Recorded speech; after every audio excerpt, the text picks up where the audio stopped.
So Bhavesh, तुझ्या आयुष्यातला तुझा बेस्ट परफॉर्मन्स कोणता होता? मागच्या व्हिडिओत पण मी म्हटलेलं तसं की माझा सगळ्यात चांगला परफॉर्मन्स 20 मिनिटाचा होता. त्या आधी एकदम सुरुवात केली तर मी 1-1.5 मिनिटं वगैरे. मी बॅटिंगच्या परफॉर्मन्स बद्दल बोलतोय. बॅट बॉलला लागतो, आपले रन मारतो आपण, स्ट्राईक रेट येतो, मग 4 किती 6 किती, त्यात पण बऱ्यापैकी वाखाणण्याजोगे काही परफॉर्मन्सेस आहेत. पण हे जे तू खात बसलाय तिथे शूटला, कॅज्युअल वाटतं, थोडं रिलेटेबल वाटतं. तर कोणता बेस्ट परफॉर्मन्स आहे तुझा बॅटिंग मधला, क्रिकेटच्या बॅटिंग?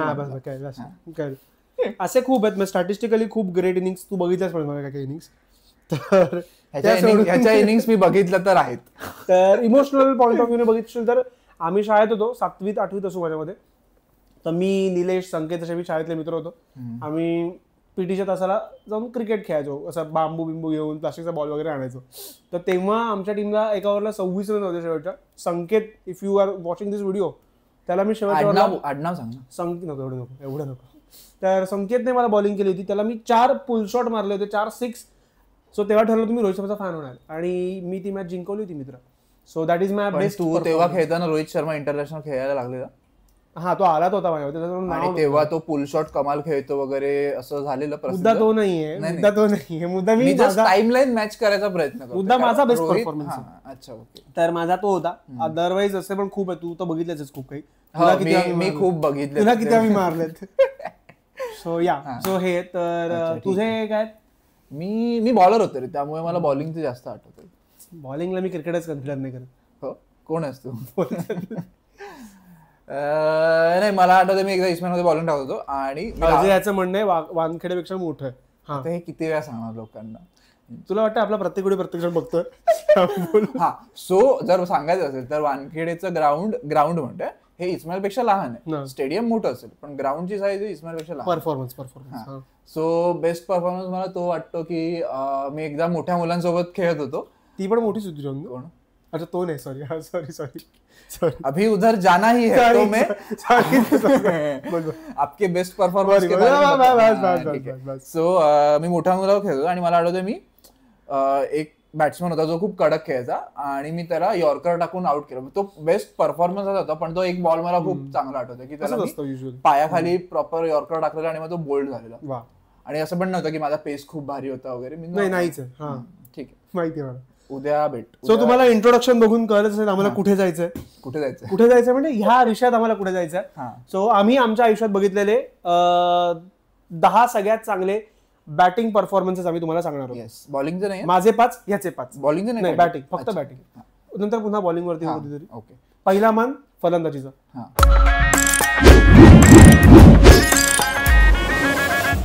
सो माझी सगळ्यात बेस्ट इनिंग मला अशी वाटते जी टॉप 5 मध्ये आहे आता. सचिनची 175 ऑस्ट्रेलिया विरुद्ध मारलेली, पण ती मॅच आपण अनफॉर्च्युनेटली हरलेलो. आणि ती त्यात सचिनला श्राप होतात, सचिन सेंचुरी मारली. एक्झॅक्टली. लहानपणी हे खूप बोललं जायचं की सचिन जेव्हा सेंचुरी मारतो तेव्हा इंडिया मॅच हरणार आहे. सो ही सिरीज मला आठवते 7 मॅचची सिरीज होते, जी की आता होतच नाही. आता हार्डली 3 मॅचच्या ओडीआय सिरीज होतात. सो तेव्हा 5 मॅचची सिरीज, 7 मॅचची सिरीज तशीच व्हायची. स्टॅमिना कमी होत चालला खरं. सो ती सिरीज मला आठवलं, सचिनने 141 बॉल्स मध्ये 175 रन्स मारलेले. त्यात त्याने 19 फोर्स मारलेले आणि 4 6 मारलेले. हैदराबादला ही मॅच होती, आणि सिरीजची आय गेस 5वी मॅच होती ती. सो त्या मॅचला आपल्याला 2 विन होते, 351 रन्स, आणि सचिनने त्यात 175 मारलेले. एक हाती तो जिंकू शकला असता ती मॅच, पण अनफॉर्च्युनेटली तो आउट झाला त्या मॅचला, आणि मग ती मॅच हरलो होतो. पण त्या मॅचचं एक मला असं खास लक्षात आहे की त्या सिरीजच्या पहिल्या 4 match Sachin out and out flop गेला होता. सचिन त्या काळात त्या सिरीजमध्ये 17,000 रनच्या टप्प्यावरती होता वन डे मध्ये. आणि 17,000 म्हणजे त्या काळात त्याच्या जवळपास पण कोणी नव्हतं रे. जयसूर्या रिटायर होऊन त्याने 13,000 वगैरे किती रिटायर झाला होता, 13,000 रन्सवरती. सो त्या मॅचला सचिन जेव्हा उतरला बॅटिंगला, त्यांनी 351 मारले. मार्शने सेंचुरी मारली होती, आणि आय गेस वॉटसनने पण सेंचुरी मारली होती, 90 रन्स मारले होते. आणि त्या मॅच म्हणजे जे सचिन बद्दल आपण ओळखतो, त्या मॅचच्या पहिल्या इनिंगचा शेवटचा बॉल होता. आय गेस कॅमेरून व्हाईटने आय गेस का वॉटसन कोणत्या शॉट मारला होता बाउंड्रीला, आणि सचिनने बाउंड्रीवर जाऊन धावत येऊन पुढे जाऊन डाईव्ह वरून कॅच पकडली होती. सो सचिनच्या कमिटमेंट बद्दल, सेम मॅचला सचिनच्या कमिटमेंट बद्दल आहे बेसिकली. 350 रन झाले. कॅच आठवते का तुला? इंजमामवाली बाउंड्रीवर पकडलेली लेजेंडरी कॅच. मला लक्षात आहे की ती कॅच पकडली आणि सगळ्यांनी क्लास सोडून आम्ही पळालो होतो मॅच बघायला जायचं आता. सो तसं झालं. ती कॅच मला त्यासाठी लक्षात की ती बाउंड्रीवर ती अजूनही आणि त्या काळात ते टेक्निक्स नव्हते की बाउंड्रीच्या बाहेर जाऊन हात घेणं वगैरे हे नव्हतं. त्या काही क्लासिक तुला लाईनच्या सगळे एफर्ट मारायचे लोक, तो सचिनने मारला. सो सचिनची जी कमिटमेंट आहे त्याने त्या इनिंगच्या पहिल्या शेवटच्या बॉललाही कॅच घेतली होती, ज्या की ऑलरेडी 350 झाले होते. एखाद रनने काही फरक नसता पडला, but that is Sachin for you. आणि जेव्हा तो बॅटिंगला आला तेच आउट ऑफ फॉर्म होता. सचिनने जसे 7 रन मारले 17,000 झाले. तर एक बेसिकली माणूस खूप फेमस आहे त्या मॅचचा, तो म्हणजे जसं की सुधीर वगैरेच होतो मॅस्कट म्हणून सचिनचा त्या बॉडी पेंट करून, तर तो होता त्याचा ना एक डोळा गेस त्याला काहीतरी वो रहेगा वो एक गुबड का एक बकरे का वैसा आला था उसका कुछ तो. आणि त्या फेसमुळे मला ते लक्षात आहे प्रॉमिनंटली. सो अख्ख्या ग्राउंडमध्ये फुल चिअर होतं, हे होतं. सचिनने बॅटिंग केली, सपोर्ट ॲज युजल सचिन जेव्हा खेळतो कोणी सपोर्ट नव्हतं करते आपण. एक रैनाने समोरून इनिंग खेळली होती आणि त्या मॅचला तुला 3 शॉट सांगतो मी. एक तर त्याने नॅथन हॉरिड्सला, त्यावेळी त्यांचा तो ऑफ स्पिनर होता बिफोर लायन, त्याने त्याला पुढे म्हणजे सचिन लॉफ करतो ना, तरी 3 सलग आणि त्याचे स्ट्रेट मारणं त्यानं शॉट. आपण ओळखतो त्यात पण स्ट्रेट, एकदम स्ट्रेट. तसे शॉट आता कधी कधी रोहित शर्मा तसे शॉट मारतो, पण तेवढे कन्सिस्टंटली सचिन मारतो एक्झॅक्ट स्ट्रेट. त्याने बॉलर 3 6 मारले होते. आणि त्याहूनही सचिनची हाईट तुला माहिती कमी होती, त्याने वॉटसनला एक पुल शॉट मारला होता, म्हणजे त्याने इकडनं मारून तिकडे कुठेतरी मारला होता मिड विकेट वगैरे त्या दिशेला. सो ते शॉट जाम भारी होते. शेवटी सचिन क्लिंट मॅकाला आउट झाला आणि इंडिया हरली. आणि त्या काय इंडियाचा ऑलराऊंडर जडेजा होता. इंडियाला 18 बॉल 19 हवे होते त्या मॅचला आणि इंडिया ती मॅच रवींद्र जडेजा होता तेव्हा होता. मला आठवतं की शेवटच्या बॉलला प्रवीण कुमारने ट्राय केलं होतं, हरभजन झहीर खान वगैरे खेळत होते खाली, पण मग ती मॅच आपण 3 रनने हारलेलो. सो ती इनिंग मला खूप माझ्या टॉप 5 मध्ये की बेस्ट इनिंग मी कोणती माझी पण ती असली असती, पण ती अमेने घेतली लाईव्ह कोणती बघितली. पण माझ्या याच्याबद्दल तूच जास्त बोललेस माझ्यापेक्षा. सचिन प्रेम खरं, तुझं प्रेम तर मी बघितलंय. बस. सो ती मॅच मी लाईव्ह बघितली, त्यामुळे माझी ती चांगली लक्षात आहे. सेम मी पण. सो याच्यानंतर तुझी कोणती? तर माझी पण 175ची, जरी अमेने घेतली असेल तरी माझी पण आहे ही इनिंग. काय म्हणतो ना, विक्रमी इनिंग आहे माझ्यामध्ये. कारण हा तो काळ आहे ज्या काळात जर तू वन डे 300 रन जरी मारलेस तरी तुझं बाई मॅच जिंकली. तर एक आफ्रिका आणि ऑस्ट्रेलियाची सिरीज होती. चला मी मॅच सांगून टाकतो. आफ्रिकेने जे 434 चेस केले होते, 435 चेस केले होते, ही ती मॅच आहे विदाउट अगेन्स्ट ऑस्ट्रेलिया. सो ही आफ्रिकेत सिरीज झाली होती आणि 2-2 सिरीज इक्वल होती माझ्यामध्ये. आधी 2 आफ्रिका जिंकली, मध्ये 2 ऑस्ट्रेलिया जिंकली आणि 5वी मॅच होती, डिसायडर मॅच होती आणि जोहानिसबर्गला मॅच होती. जोहानिसबर्ग तेच स्टेडियम, जोहानसबर्ग. तर त्या स्टेडियम हे तेच स्टेडियम जिथे इंडियाने 3ची वर्ल्ड कप फायनल हरली होती. So you know that is a batting pitch. So ऑस्ट्रेलियाने पहिली बॅटिंग केली आणि गिलख्रिस्ट पासून पॉन्टिंगने त्या मॅचला 164 मारले होते बेसिकली, काहीतरी 106-7 बॉलमध्ये. आणि गिलख्रिस्टने मारले होते, कॅटिचने मारले होते, सगळ्यांनी वन डे मध्ये रन मारले होते. आणि ऑस्ट्रेलियाने 434 मारले. दॅट टाइम 434 म्हणजे आता होते की टीव्ही बंद करा, ही मॅच गेली. आणि त्या काळात आमच्या घरी टीव्ही नव्हता. तर माझी आई तिच्या मैत्रिणीकडे गेली होती. तो काहीतरी सीझन मार्च म्हणजे पुरणपोळीचा सीझन असणार, जाऊन पुरणपोळी काही तिच्या मैत्रिणीवरती करत होती. आणि मला हे माहिती त्यांच्यावर टीव्ही आहे आणि असं खबर कळली होती की आफ्रिका मारत सुटली. मी ती मॅच बघायला त्यांच्या घरी गेलो. आईच्या पुरणपोळ्या करून झाल्या, आई घरी जाऊन झोपली, तरी मी ती मॅच बघून संपवून मग घरी गेलो होतो. सो केवढा गरीब होतास हे तू सांगितलंस इथे. तर त्या मॅच मधली इनिंग हर्षल गिब्सचे 175 रन.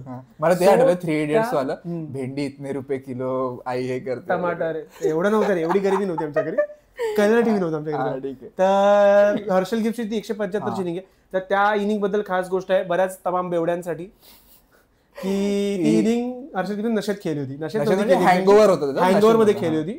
आणि त्या मॅचचं अजून एक आहे की 434 झाले. आफ्रिकेट ड्रेसिंग रूम मध्ये लोक डिस्कस करतात कसं चेस करायचं. तर कॅलिसने एक जोक मारला होता की मला त्यांनी 10-15 रन कमीच बनवले. सो इन जनरल तो मोराल त्यांचा खूप हाय होता. आणि जसा गिब्स आधी आय गेस डिपेनर आणि स्मिथ उतरले, डिपेनर आउट झाला माझ्यामध्ये, का ॲशवेल प्रिन्स होता मला माहिती नाही ओपनर कोण होता. 1 डाऊन गिब्स झाला होता आणि गिब्सने 175 मारले. मी ऑब्व्हियसली रोहित शर्माचा फॅन आहे टायमिंगसाठी, पण आम्ही हर्षल गिब्स एवढी कमाल टायमिंग कोणाची बघितलीच नाहीये. आणि त्याला खेळताना बघितलं, त्याने 6-6 मारले स्पिनरला. सो गिब्सने त्या मॅचला जी इनिंग केली म्हणजे त्याने 175 मध्ये 21 4 आणि 7-6 मारलेत. आणि त्याने ज्या पद्धतीने तुडवला आहे ऑस्ट्रेलियाला, म्हणजे लिटरली आफ्रिकेचे 25 ओव्हरला 210-220 झाले होते. आणि नंतर शेवटी 2 बाउचरने जी इनिंग केली सगळ्यांना लक्षातच आहे. पण हर्षल गिब्सची ती इनिंग जाम फेमस आहे, जाम भारी इनिंग आहे. आणि त्यावेळी ह्या 2 टॉपच्या टीम होत्या. सो त्यांच्यामध्ये टॉपच्या टीम मध्ये एवढी क्लोज मॅच होणं आणि ते 434 मारणं आणि आता पण 400 कोण मारत नाही आणि चेस होणं कठीण आहे ना, 400 मारशील, चेस कसं होणार. सो आता पण फ्रिक्वेन्सी फार पण तेच म्हणतो इन जनरल आता पण 400 रन जास्त होत नाहीत वन डे मध्ये, 350 वगैरे होतं, 350 450 400चा टप्पा फार कमी वेळा पाहतो. सो तेव्हाच्या काळात 434 2006 ला 434 खूप जास्त वरच्या लेवलचं क्रिकेट खेळलं गेलेलं ऑब्व्हियसली. आणि ती मॅच खूप लोकांना त्याच्या व्हिडिओ साईडली त्या मॅचच्या रिपीट टेलिकास्ट फार लागत नाही, खूप कमी. त्याचे काही युट्यूब वरती व्हिडिओ आहेत ते तुम्ही बघू शकता, पण त्याची क्वालिटी खूप कमी. गिव्सची बॅटिंग बघा, स्मिथची बॅटिंग बघा, त्याने 55 बॉल 90 मारले. आणि ज्या माइंडसेटने ऑस्ट्रेलिया उतरलेली की भाई मारायचं आणि जिंकायची, असं नाही की आता 434 झालेत इम्पॉसिबलच आहेत. सॉरी, ज्या माइंडसेटने आफ्रिका उतरलेली त्या माइंडसेटला ऑल आउट गेले होते, ऑल आउट. म्हणजे त्या मॅचचा वर्स्ट परफॉर्मर डिव्हिलियर्स होता. सो तेव्हा डिव्हिलियर्स नवीनच होता त्यांच्यामध्ये, पण ती मॅच तेव्हा ESPN वगैरे होतं, तेव्हा ESPN वरती दाखवली. ESPN पण आता बंद झालंय, एकदम नॉस्टॅल्जिया वाला फील आहे. If you are 90s kids you know ESPN, star cricket, neo cricket वर सगळ्या India Sri Lanka, India Bangladesh, India Pakistan या सगळ्या मॅचेस निओ क्रिकेटवर वगैरे दाखवतात प्रॉपर. आणि तर माझ्यासाठी गिब्सची ही इनिंग आहे, आणि ती इनिंग जाम माझ्या आयुष्यातल्या सगळ्यात बेस्ट इनिंग्स पैकी ती एक इनिंग आहे. आम्ही या इनिंग कन्सिडर करतोय ज्या आम्ही बघितल्यात आमच्या आयुष्यात. ह्यात आम्ही शारजाची सचिनची इनिंग कन्सिडर नाही करतो, कारण आम्ही बघितली नाही. सो त्यानंतर माझ्या साईडने एक इनिंग आहे जी बऱ्याच लोकांना माहित पण नसते, मला नव्हती माहिती. धोनीने 2007 ला इंडिया वर्सेस इंग्लंडच्या टेस्ट सिरीज मध्ये, जी टेस्ट सिरीज आपण जिंकलेलो, त्या टेस्ट सिरीजच्या पहिल्या मॅच मध्ये 76 मारलेले मॅच ड्रॉ करण्यासाठी, जेव्हा की इंडियाचा कोलॅप्स होणार होता. सो टेलेंडर्स बरोबर खेळून, VVS लक्ष्मण बरोबर उभं राहून, जेव्हा की वरचे सगळे निघून गेलेले आपले, सो त्यांच्याबरोबर उभं राहून धोनीने प्रॉपर अँडरसनला फेस केलेलं. तेव्हा ब्रॉड होता का तेव्हा? अँडरसन होता, हार्मिसन, हॉगार्ड, फ्लिंटॉफ होता. या पेसर्सना तिथे त्यांनी प्रॉपर हे केलेलं उभं राहून. मला आठवतं त्याची ती कॅप होती, बॅगी ब्लू होती त्याची, आणि प्रॉपर मोठे केस करून पेलतं, आणि 6 वगैरे पण असं नाही की ठेवून खेळत होतो, तो पेरत होता बॉलर. आणि धोनीचं जे आपल्याला माहिती, धोनी जेव्हा आला होता 7 वगैरे 4च्या आसपास, त्या काही धोनी हिटर होता, इव्हन टेस्ट मध्ये मारायचा. सो त्यात त्याने ही इनिंग खेळणं 76 रन, 160 बॉल, 159 बॉल, ऑब्व्हियसली. आणि इंग्लंडमध्ये ते पण, इंडियात पण आहे. आणि मला धोनीचं ते आठवतं रे, की आता मी कोणत्यातरी व्हिडिओ मध्ये बघितलेला की टेस्ट मॅच मध्ये धोनीने जेव्हा पहिली सेंचुरी मारली, बांगलादेश अगेन्स्ट मारलेली आहे, पाकिस्तान की बांगलादेश, 148 की काहीतरी. सो त्याच्यानंतर धोनी आउट झाला, धोनीने आउट होऊन गेला डगआउट मध्ये, आणि लक्ष्मण त्याला भेटला. लक्ष्मणला तो बोलला की हो गया मेरा, रिटायरमेंट ले लेता हूँ, अभी टेस्ट मैच से तो रिटायरमेंट ले लेता हूँ, मतलब मेरे को सिर्फ 30,000 रुपया कमाना था, उससे मेरा ये 2 साल निकल जाएगा, अभी मैं टेस्ट मैच से कल्टी मारता हूँ. तर मग लक्ष्मण त्याला बोलला ऐसा मत कर, बहुत ब्राइट है फ्युचर भाई तेरा, तू कंटिन्यू कर. आणि मग तेव्हा मग धोनीने त्याचा निर्णय बदलला. लक्ष्मणची चूक आहे. सो आणि त्याच सिरीज मध्ये धोनीने नंतर पण एक इनिंग खेळलेली सेम 54 रन्सची आय गेस होती ती, तेव्हा पण सेम अँडरसनला फेस केलेलं वगैरे. आणि इंग्लंडमध्ये स्पेशली बॉल स्विंग होत असताना धोनीच्या टेक्निकने ती इनिंग खेळणं खूप कठीण वाटतं मला. आणि ती सिरीज जिंकलेली, पहिली मॅच ड्रॉ झालेली दोन्ही. सो 2007 नंतर आपण एक पण सिरीज जिंकलो नाहीये. इंग्लंड कोहलीच्या कॅप्टन्सी मध्ये आपण आलो होतो, 2 क्लोज आलो होतो, पण नंतर तेच. आता ही चालू आहे ती सिरीज, बघूया जिंकतोय की नाही. नाहीये वाचवायला, ठीक आहे बघूया. सो तुझी कोणती आहे? माझी पुढची इनिंग आहे ही खूप अशी इमोशनल कॉन्टेक्स्ट खूप मोठी आहे, आणि मी तर त्याला क्रिकेटिंग याने जास्ती बघितली. 2008 ची एक सिरीज आहे, जेव्हा 26 नोव्हेंबरचा अख्खा किस्सा घडला होता आपल्या इकडे, जेव्हा टेररिस्ट अटॅक झाला होता मुंबईवरती. त्यानंतर इंग्लंड आधी basically November start to December अशी काहीतरी टूर ठरली होती, पण त्या अटॅकमुळे इंग्लंडचे प्लेयर्स परत गेले होते माझ्यामध्ये, आणि ते परत आले जस्ट टू शो की मैं सपोर्ट टू इंडिया, आणि हे सगळं ब्रिटिशर्स आपल्याला सपोर्ट दाखवत होते. पण त्यांना मानला पाहिजे, टेररिस्ट अटॅक होऊन पण ते परत आले. आणि चेन्नईमध्ये मॅच होती ही, मला लक्षात आहे. आणि इंग्लंडने 387चं टार्गेट दिलं होतं. So 387 in those days to chase on like 100-120 ओव्हरमध्ये खूप डिफिकल्ट गोष्ट, आणि ते सुद्धा इंडियामध्ये. पण आपल्याकडे एक मार्शल होते वीरेंद्रराव सहवाग, त्याने त्या मॅचमध्ये 68 बॉल 83 केले होते. माझ्यामध्ये स्टार्ट दिला होता त्यांनी गंभीरने, आणि त्यांनी आदल्याच संध्याकाळी त्यांनी 100च्या रन मारले होते. So next day classic game होता सचिन द्रविड यांच्यासारख्या बॅट्समनसाठी. आणि सचिनने त्या मॅचला जी इनिंग केली त्याने 103 रन्स केलेत माझ्यामध्ये. त्याने 103 ही मॅच निओ क्रिकेटवर दाखवलेली मला. हा माझ्या निओवरती होती बरोबर. त्यावेळी त्याने 103 रन्स केले होते आणि त्याने युवराज सोबत पार्टनरशिप टाकली होती. आणि मला अजूनही लक्षात आहे त्याने सेंचुरी करताना एक पॅडल स्वीप मारला होता, तो जो मारत होता स्वानला मारला होता. सो ती इनिंग खूप भारी होती. ऑनेस्टली स्पीकिंग सचिनच्या खूप इनिंग्स आहेत, म्हणजे सचिनसाठी तर ही आमची लिस्ट कमी पडेल. त्यात सचिन या इनिंगला सतत स्वतः पण रेट करतो कारण तिचा कॉन्टेक्स्ट खूप मोठा होता. कारण की देश प्रॉपर त्या गेले त्यांना तरी डेडिकेट केली होती मला लक्षात आहे. आणि सचिनच्या बऱ्याच इनिंग्स मी अजून 2-3 अशा सांगून ठेवतो, त्या ह्यात नाहीयेत. पण त्याने आफ्रिकेत जी इनिंग खेळली होती त्याने त्याची 50वी सेंचुरी झाली त्यानंतरची केपटाऊन मध्ये त्याने 150 त्याने कव्हर ड्राईव्ह मारलेला, तो दाखवतात युजली एस्थेटिकली कडक. इव्हन त्याला ते मॉर्केलला वगैरे त्याने अपर कट्स वगैरे मारले होते. सो सचिनची ती एक इनिंग आहे. सचिनच्या बऱ्याच इनिंग्स आहेत ज्या येऊ शकतात. इव्हन त्या जे आफ्रिकेचं म्हणतोय डेल स्टेनचा जो इंटरव्ह्यू बघशील कोणता त्यात तो सचिनच्या त्या इनिंगचा मेन्शन करतोस की मला त्यावेळी तो क्लूलेस होता. ऑब्व्हियसली त्या सिरीज मध्ये त्याने विकेट घेतलेली सचिनची, पण मग तो बॉलिंग टाकताना खूप क्लूलेस आहे की भाई कसं आहे सगळेच बॉल मारतोय, आउटस्विंग मारतोय, इनस्विंगला मारतोय, शॉर्ट पिचला मारतोय. सो तो खूप क्लूलेसली बॉलिंग करत होता, पण मग त्यात त्याला विकेट मिळालेली सचिनची. पण मग अपर हँड सचिनचा होता पूर्ण वेळ. सो मला सचिनची ही एक इनिंग वाटते. आणि सचिनच्या तशा बऱ्याच इनिंग्स आहेत ज्या आपण 100 सेंचुरीज आहेत, तू किती मोजणार. हा मग काय अजून सचिनची कुठली असेल, सचिनची 200 वाली इनिंग एक आहे ऑब्व्हियसली, पण ऑब्व्हियसली ती तेवढी मी ह्याच्यात ती बसत नाही. कारण ती एकदम ऑब्व्हियस वाटतं की ती, आणि तिचा त्यावेळी ती मोठी होती, त्या आधी 200 कोणी मारलेच नव्हते, ती तशी मोठीच होती. पण तिचा मॅच आणि सिरीजच्या कॉन्टेक्स्ट मध्ये एवढा मोठा पार्ट नव्हता. सो त्यामुळे माझ्यासाठी ही इनिंग आहे सचिनची टेस्ट मधली तरी. तुझी सांग पुढची. माझी आहे गंभीरची, ही पण एकदम ऑब्व्हियस आहे, पण ही मला फॅन असून सुद्धा तू चूज केली. सो मला सांग 11चा वर्ल्ड कप कोणी जिंकला. क्रिकेट प्रेमी आहे मी, धोनी प्रेमी पण आहे, पण मी त्याच्यावर जाऊन क्रिकेट. 11चा वर्ल्ड कप कोणामुळे जिंकला. काय युवराजमुळे. फायनल कोणामुळे जिंकली.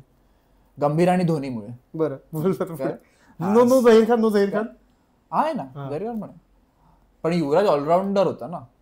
नाही फायनल म्हणतो मी. झहीर खानने शेवटच्या 5 ओव्हरला जी बॉलिंग केलेली त्यामुळे तो फायनलच्या लिस्टमधून बाहेर निघाला. हा, सो गंभीरची माझी वर्ल्ड कप फायनलची 2011च्या 97 रन्सची इनिंग खूप मला महत्वाची वाटते आणि मी ती लाईव्ह बघितली. सो ती मला टॉप 5 मध्ये ठेवावीशी वाटते, कारण की ऑब्व्हियसली वर्ल्ड कप आहे भाई, इंडियामध्ये वर्ल्ड कप होतोय, 28 वर्षानंतर चान्स आला वर्ल्ड कप जिंकायचा.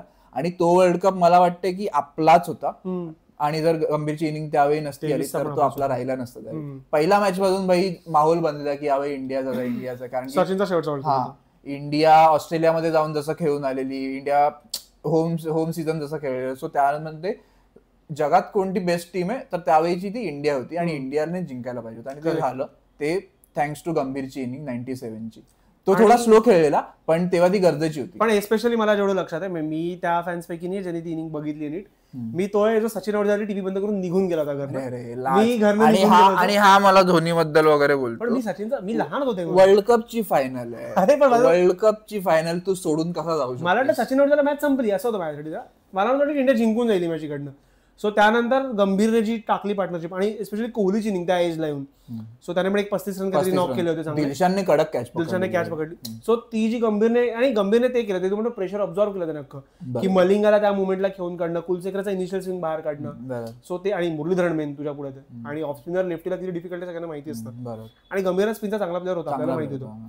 शिवाय त्यानंतर ऑब्व्हियसली धोनीची इनिंग आपण कमी रेट नाही करू शकत. धोनीने येऊन ज्या पद्धतीने काहीतरी 35 का 40 नंतर पहिला 4 मारला होता मला लक्षात. आउट ऑफ फॉर्म असून युवराजच्या वर येऊन तो खेळलेला, म्हणजे त्याचा कॉन्फिडन्स, कारण की ऑब्व्हियसली लेफ्ट राईट कॉम्बिनेशन आणि मुरलीधरनला तो पिक करू शकत होता, कारण तो चेन्नईत ऑलरेडी बऱ्याच वेळा खेळला होता. सो त्याने गॅरी कॅस्टनला सांगितलं आणि मग तो वर आला. पण मला असं जेन्युइनली वाटतं की गंभीरने त्या मॅचला ते 3 रन्स अजून मारले असते ना तर ती सेंचुरी त्याला मिळाली असती. आणि इन जनरल त्याचं नंतरचं सगळं ते ऍक्च्युअली त्याला करिअरला अजून थोडा पुश मिळाला असता. आणि त्याच्यातल्या ह्याला पण काय म्हणतो, तो जरा प्रेमळ झाला असता. त्याच्या आतलं जे एक धोनी हेट जे आहे ना त्याचं कमी झालं. आणि 100 डिझर्व करत होता obviously, man of the match पण तो डिझर्व करत होता. पण ते मॅच शेवटपर्यंत धोनी घेऊन गेला, सो त्यामुळे पण असेल कदाचित. नाही, पण माझ्या त्यावेळी पण तेच होतं की फेसला त्यांनी दिली माझ्या मॅन ऑफ द मॅच. मला ऑनेस्टली धोनीला दिलं होतं. डिझर्व तर गंभीर, कारण गंभीरने मेन सचिन आणि सेहवाग गेल्यानंतर मॅच सांभाळली, सो ते जास्त डिफिकल्ट होतं. सेहवागचं मला ते आठवतं रे की फायनलला पण त्याने रिव्ह्यू घेतला रे, आणि आउट आणि तो सांगून जायचा ड्रेसिंग रूम मध्ये कि अगर मैं आउट हुआ, अगर मुझे पहला रिव्ह्यू मेरा ही आहे, आउट हो या ना हो. हा, सो ठीक आहे, मला गंभीरची 3 इनिंग वाटते 97ची, आणि कारण त्याला ऑब्व्हियसली इमोशनल कॉन्टेक्स्ट पण आहे आणि ती तेवढी महत्वाची पण. बरोबर. त्यानंतर माझी एक इनिंग आहे, माझ्या जसा मला सचिन खूप आवडायचा तसाच मला श्रीलंकेचा जयवर्धने खूप आवडायचा. आणि जयवर्धनच्या खूप इनिंग्स आहेत. त्याने आफ्रिकेसोबत मारलेली 374ची इनिंग आहे टेस्ट मधली, त्याच्या तशा बऱ्याच आहेत. इव्हन वर्ल्ड कप फायनलची त्याने इंडियाच्या पुढ्यात मारलेली 2011ची ती इनिंग म्हणा. इव्हन त्याने बऱ्याच श्रीलंकेसाठी खूप चांगले चांगले नॉक्स त्याने खेळलेत.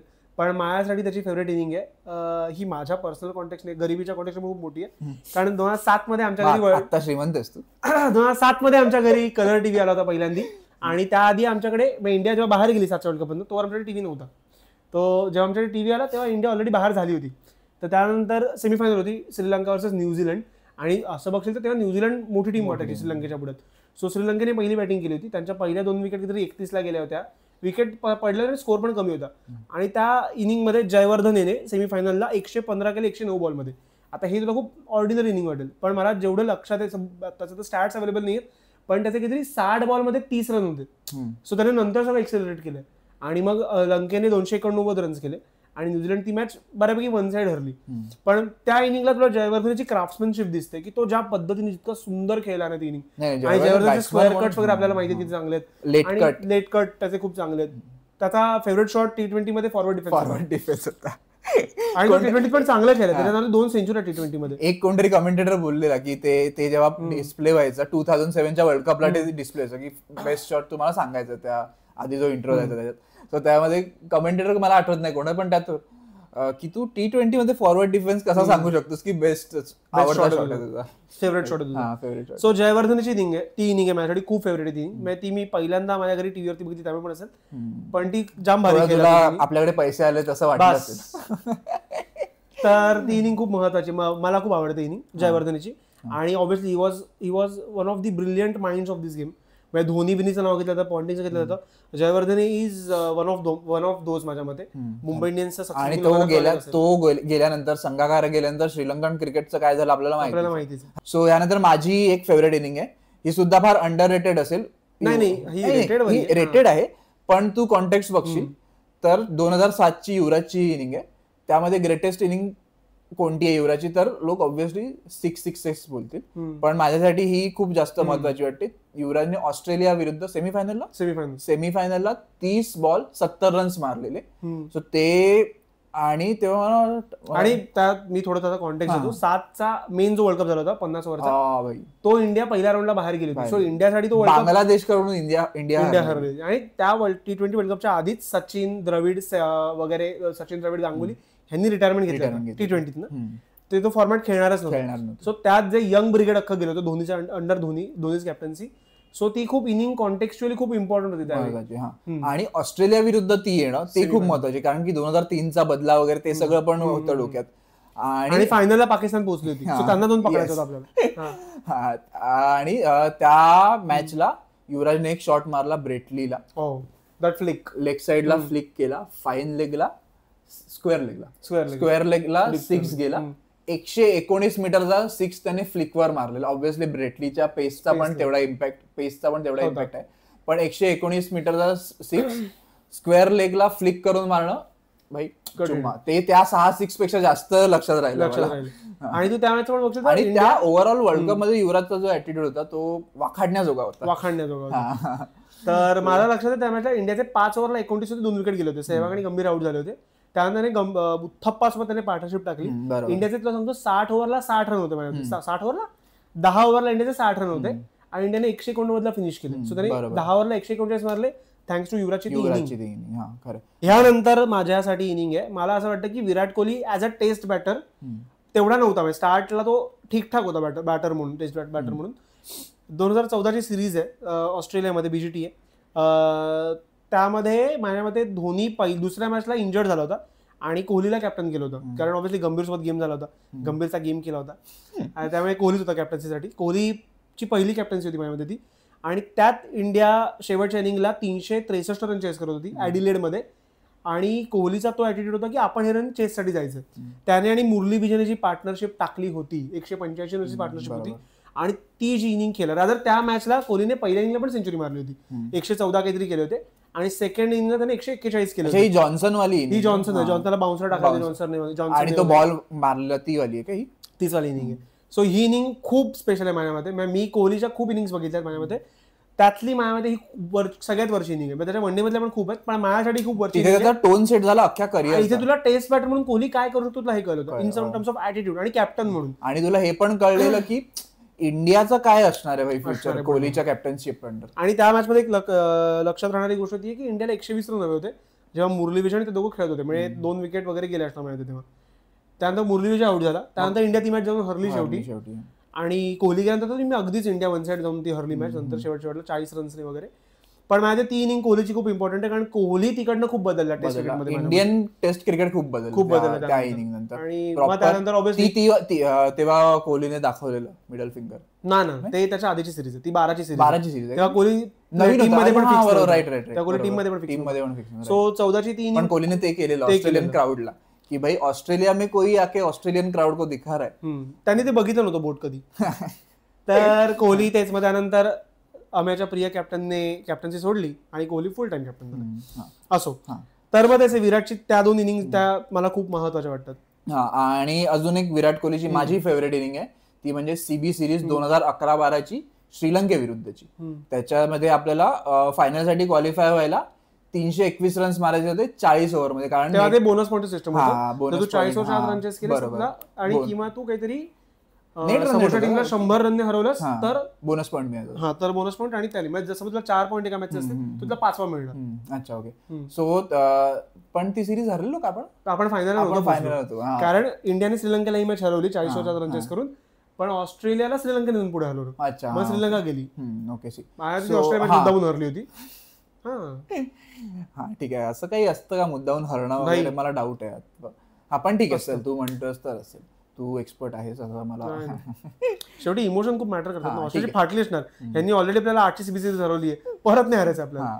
आणि सो ती सिरीज मला महत्वाची वाटते. जर मलिंगाला कोणी खोलला असेल पहिल्यांदा त्याच्या पूर्ण करिअरमध्ये तर तो विराट कोहली असेल. विराट कोहलीने त्या सिरीज मध्ये मारलेले 133 रन मॅच मध्ये 133 रन 86 बॉलमध्ये.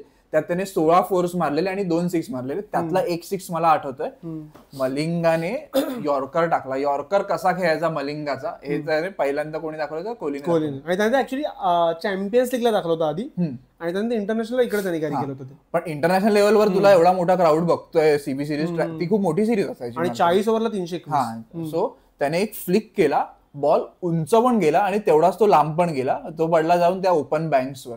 तो 6 मला खूप जास्त लक्षात राहतो. इंडियाने ती मॅच तो जो रनचेस 321 पाहिजे 36 ओव्हर मध्ये केला होता. हा, एक्झॅक्टली. 4 ओव्हर ठेवून, म्हणजे 14 ओव्हर ठेवून तो जिंकलेली मॅच. आणि त्यात पण गंभीरचं कॉन्ट्रीब्युशन होतच. पण आणि ते ऑस्ट्रेलियामध्ये जाऊन, ऑस्ट्रेलियाच्या फास्ट बाउन्सी पिचेसवर जाऊन मलिंगाला तसं मारणं खूप कठीण होतं. मला मेजरली ती इनिंग मला त्यासाठीच लक्षात राहिली की मलिंगाला. मला वन ऑफ दी कोहलीची बेस्ट वन डे इनिंग माझ्यासाठी ती आहे. त्याने आफ्रिकेत पण केले चांगले, पण माझ्यासाठी त्याची बेस्ट ओडीआय इनिंग ही आहे, in his early days specially. आणि अजून काय आठवतं त्या इनिंग मध्ये मला? माझ्या तरी मेमरी तीच आहे की मलिंगाला मारलंय. मलिंगाला प्लस एक यॉर्करलाच 4 सुद्धा मारले त्याने फ्लिक मारून, फाईन लेग की स्क्वेअर लेग. तेच आहे. आणि धोनीने पण अँगेस मारलेला त्या मॅचला. नाही, त्या मॅचला धोनी उतरलाच नव्हते. रैना उतरला. रैना आणि त्याने सगळ्यात आधी सचिन आणि सेहवाग उतरले, त्या दोघांनी मारून खेळलं. ती तिसरी जागा धोनीने ते आणलं होतं ना की रोटेशन पॉलिसी. सो त्या दोघांनी स्टार्ट बरा दिला, ते दोघं आउट झाले.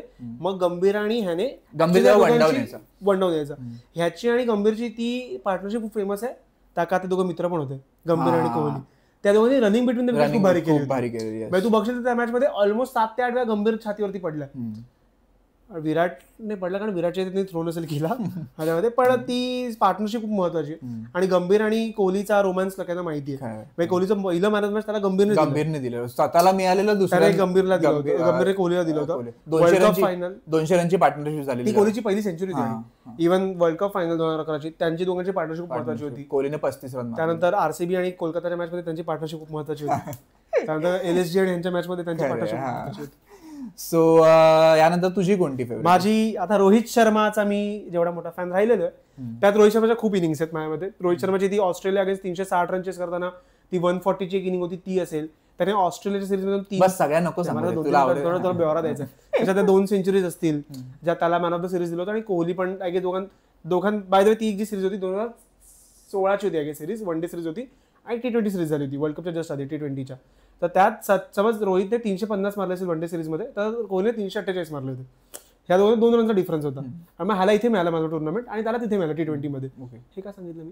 तर त्या सिरीजमध्ये रोहित आणि कोहली सगळ्यांनी पार्टनरशिप्स खूप बघितल्यात. सो रोहितच्या खूप इनिंग्स आहेत माझ्यामध्ये. त्याने वर्ल्ड कप मध्ये 5 सेंचुरी मारल्या आहेत. हे सगळं त्यांनी केलं. इव्हन 23 वर्ल्ड कप त्याने खूप भारी इनिंग्स केल्यात. एस्पेशली इंग्लंडवाली इनिंग जी 87 रनची त्यांनी मारली होती, सगळ्यात टफ पिचवर त्या वर्ल्ड कपच्या. पण माझ्यासाठी त्याची फेवरेट इनिंग ह्यासाठी ही आहे, आता आला 5 मिनिटांनी मेन मुद्द्यावर. रोहित शर्माची वर्सेस न्यूझीलंड सेमीफायनलची इनिंग 47 रनची 29 बॉलला. ही इनिंग ह्यासाठी महत्वाची आहे कारण इंडिया रडायला आली होती की इंडिया सेमीफायनलला बाहेर का होते. सो अशात जेव्हा तुम्ही सेमीफायनल खेळतात, तेच न्यूझीलंड समोर ज्यांच्यासमोर तुम्ही 19 वर्ल्ड कपची सेमीफायनल हरून आलात, ती सेमीफायनल वानखेडेमध्ये होती आणि रोहित शर्माने जो ब्लिस्टरिंग स्टार्ट दिला होता, म्हणजे त्याने जे 29 बॉल 47 4-4 4-6 मारले होते, त्याने जो सँटनरला एक 6 मारला होता, इव्हन त्याने बोल्टला पुढे येऊन मारले होते. सो ती इनिंग माझ्यामध्ये खूप इम्पॉर्टंट होती. इंडियाचं ते अख्खं शॅकल मोडलं एकतर की आता आपण ऑल आउट जायचं, आपण फिअरलेस खेळायचं. आणि इंडियाने त्या मॅचला अगेन्स्ट 390 काहीतरी रन 380 रन्स मारले. इंडिया ती मॅच जिंकली. पण मला वाटतं की ती इनिंग ते जे इंडियाचं सेमीफायनलचं जे अख्खं चक्र होतं ना की आपण घसरतोय फसतोय, सेमीज नाही स्पेशली, ते मोडण्यामागे खूप महत्वाचं त्या इनिंगचा हात होता. आणि न्यूझीलंड बरोबर आपली फाटायची आणि ती इनिंग खूप भारी खेळला होता रोहित शर्मा. 47 त्याने सेम केलं फायनलला. फायनलची इनिंग माझी फेवरेट असली असती, पण तो वर्ल्ड कप हरलो आपण फायनलला. सो त्याच्या त्या 2:47 त्या शॉटची गरज नव्हती हे मला अजून पण वाटतं. कुठल्या ह्याला मारलेल्या की त्याला फायनलच्या? ठीक आहे. ठीक आहे. अजून कोणती इनिंग आहे तुला? तर रोहित शर्माची सगळ्यात पहिली जी इनिंग गाजली सगळ्यांना माहिती, 70 रनची इनिंग्स होती against Australia CB series final. मग तू आता दुसऱ्या इनिंग वर पण आला सिडनी. हा पण रोहित शर्मा बद्दलचा. सो ती पण ठीक आहे, मी विषय संपवतो माझा इकडनं. सो रोहितची 47 run 29 ball world cup semifinal 2023 4-4 4-6. That was my favourite. ठीक आहे. अजून काय बोलायचं रोहित शर्मा बद्दल? नसीर हुसेन बोलला होता. ठीक आहे. आणि सो ह्या आमच्या होत्या 5-5 इनिंग्स आम्ही काढलेल्या टॉप 5 जे काही आहेत. यात खूप इनिंग्स मिस झाल्या. रोहित तुला वाईट वाटू शकतं, कोहली तुला वाईट वाटू शकतं, सचिन तुला वाईट वाटू शकतं, बट गंभीर तुला नाही वाटणार. पण ठीक आहे. सो तुम्हाला तुमच्या कोणत्या इनिंग्स फेवरेट आहेत आणि तुम्हाला तुमच्या म्हणजे तुम्ही बघितले तुमच्या नका सांगू. मग वेगळ्या इनिंग पण येऊ शकतात. हा ठीक आहे. तर तुमच्या कोणत्या फेवरेट इनिंग्स तुम्हाला आठवत आहेत, कोणत्या प्लेयर्स आहेत, ते सगळं आम्हाला कमेंट्स मध्ये कळवा. आणि लाईक करा, शेअर करा, सबस्क्राईब करा मांडीला खाजला, क्रिकेटवरचा पहिला मराठी पॉडकास्ट. येस.